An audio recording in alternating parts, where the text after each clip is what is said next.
बहू और बेटी समान। माँ, मैं बहुत थक गई हूँ घर संभालते संभालते। यहाँ मेरी थकान किसी को नज़र नहीं आती। कुछ दिन आराम करना चाहती हूँ। सोच रही हूँ कुछ दिनों के लिए अपने मायके आ जाऊँ। आते हुए अपने बच्चों को भी साथ ले आऊँगी। वे वहीं से स्कूल चले जाएंगे।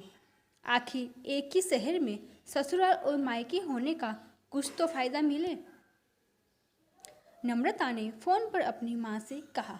पार्वती जी ने दूसरी तरफ से कहा, हाँ बेटा, जब तेरी इच्छा हो आ जाना। आखिर ये तेरा भी तो घर है। ठीक है माँ, तो मैं कल ही आ जाऊंगी। नम्रता खुश होकर बोली। हाँ बेटा, कल आ जाओ, मैं तुम्हारा इंतज़ार करूंगी। अभी मैं फ़ोन रखती हूँ, मुझे मंदिर भी जाना है। पार्वती जी ने फ़ोन रख दिया और सीधे किचन में गई। किचन में खाना बना रही बहू से बोली, अरे अनुपमा, सुनो, कल तुम्हारी ननद आ रही है। आज बाजार जाकर फल सब्जी और मिठाइयाँ लेकर आना। बेचारी मेरी बेटी ससुराल में नौकरों की तरह काम करती है और उस पर कोई ध्यान ही नहीं देता। यहाँ आएगी, कुछ दिन रहेगी तो उसका मन और तबीयत अच्छे रहेंगे। सास के मुंह से ऐसी बातें सुनकर अनुपमा का चेहरा उतर गया। वह मन ही मन सोचने लगी, काश आपको मेरी थकावट भी नज़र आती। मैं भी तो दिन रात झाड़ू पोछा, बर्तन, खाना बनाना, मार्केट जाना और हर वह काम करती हूँ जिससे हमारे परिवार वालों को कोई दिक्कत ना हो। काश आप मुझ पर भी ध्यान दे पाती। आपकी बेटी तो जब मन में आता है तब यहाँ आ जाती है, लेकिन मैं साल में एक बार ही अपनी माँ के पास जाती हूँ, तब भी आपको प्रॉब्लम होती है। मैं भी इंसान हूँ, मेरा भी मन है। मुझे भी लगता है अपनी माँ के पास जाकर थोड़ा आराम करूँ, सुख दुख की दो चार बातें करूँ, अपना मन हल्का करूँ। भगवान, अब तुम ही कुछ करो ताकि मेरी सास की आंखें खुले और उसे मेरी थकावट भी नजर आए। शाम तक भगवान ने जैसे अनुपमा की सुन ली और उसकी ननंद का फ़ोन आया। ननंद ने अपनी माँ से कहा कि उसकी सास ने उसे मायके आने से मना कर दिया है, इसीलिए इस बार वो नहीं आ सकती। पार्वती जी बोली, ऐसे कैसे मना कर दिया? पहले तो कभी वह तुम्हें आने से लिए रोकती नहीं थी, इस बार भला क्या हो गया? लाओ, मेरी बात कराओ, उसने मैं समझाती हूँ। नम्रता ने फ़ोन अपनी सास को दिया। पार्वती जी ने कहा, नमस्कार समधन जी, आपसे कुछ कहना था। समधन जी ने कहा, हाँ कहिए। दरअसल नम्रता कल त्योहार है, इसीलिए अपने मायके आना चाहती है। अगर आप उसे भेज दे तो अच्छा रहेगा। नम्रता की सास ने कहा, देखिए समधन जी, आपकी बेटी मायके जाकर रहे इस बात के लिए हमने उसे कभी नहीं रोका और इस बात से हमें कोई प्रॉब्लम भी नहीं है। कुछ दिनों पहले मैं अपने रिश्तेदार के शादी में गई थी। वहाँ आपकी बहू अनुपमा की माता जी से मिलने का मौका मिला।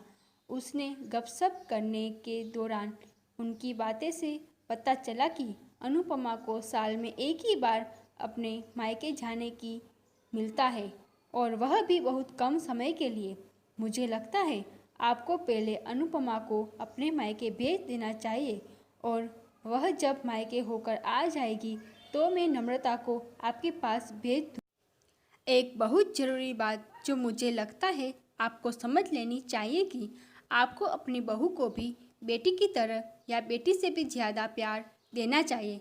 उसे भी मायके जाने की इच्छा होती होगी। हो सकता है नम्रता के वहाँ आने से उसकी आगत करने के लिए आप उसे उसके मायके नहीं भेजती होगी या फिर वह आपसे कुछ कहने से भी डरती होगी। अगर आप उसको घर में ही कैद रखेगी तो एक दिन ऐसा आएगा जब वह आपके खिलाफ बोलने लगेगी, फिर वह आपकी सुनेगी भी नहीं और जब चाहे तब अपने मायके जाएगी। ऐसी परिस्थिति आए, इससे अच्छा है कि आप ही कुछ बदलाव अमल में लाएं। जिससे आपका रिश्ता और रिश्ते की मिठास खराब ना हो।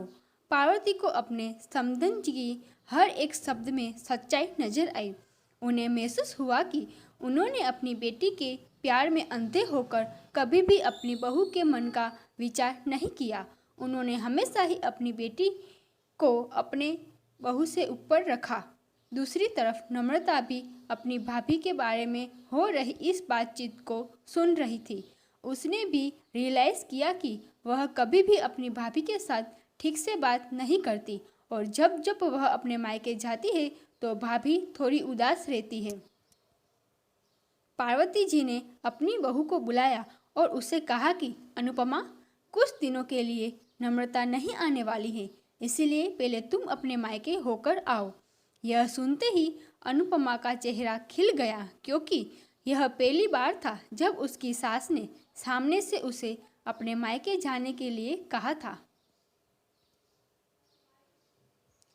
अगले दिन अनुपमा अपने मायके गई और इस बार 1-2 दिन नहीं, पूरे हफ्ते भर रहकर आई।